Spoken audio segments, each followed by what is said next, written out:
Chapter 6. It happened in the 480th year after the children of Israel were come out of the land of Egypt, in the 4th year of Solomon's reign over Israel, in the month Ziv, which is the 2nd month, that he began to build the house of the Lord. The house which King Solomon built for the Lord, the length of it was 60 cubits, and the breadth of it 20 cubits, and the height of it 30 cubits. The porch before the temple of the house, 20 cubits was the length of it, according to the breadth of the house, and 10 cubits was the breadth of it before the house. For the house he made windows of fixed lattice work. Against the wall of the house he built stories round about, against the walls of the house round about, both of the temple and of the oracle, and he made side chambers round it. The nethermost story was 5 cubits broad, and the middle was 6 cubits broad, and the third was 7 cubits broad. For on the outside he made offsets in the wall of the house round about, that the beams should not have hold in the walls of the house.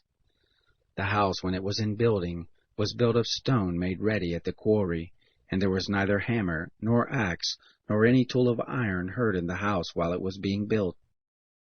The door for the middle side chamber was in the right side of the house, and they went up by winding stairs into the middle story, and out of the middle into the third.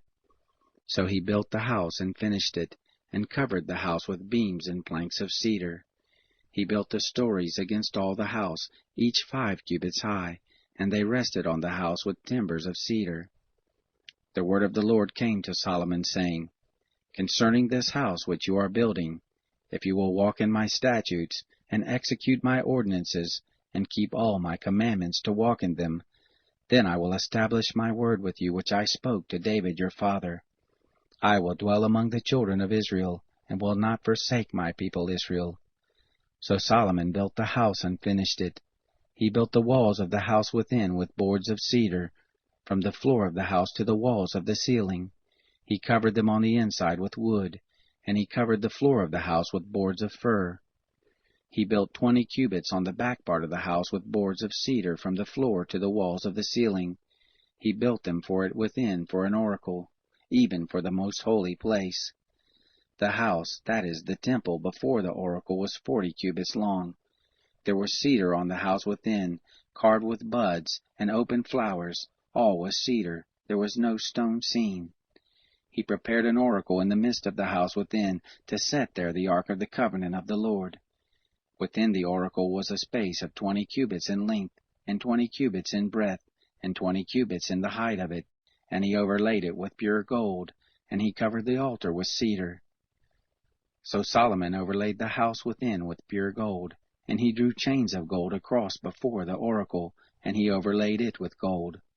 The whole house he overlaid with gold, until all the house was finished.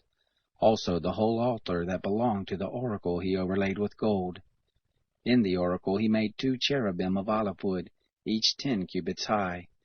5 cubits was the one wing of the cherub, and 5 cubits the other wing of the cherub. From the uttermost part of the one wing to the uttermost part of the other were 10 cubits.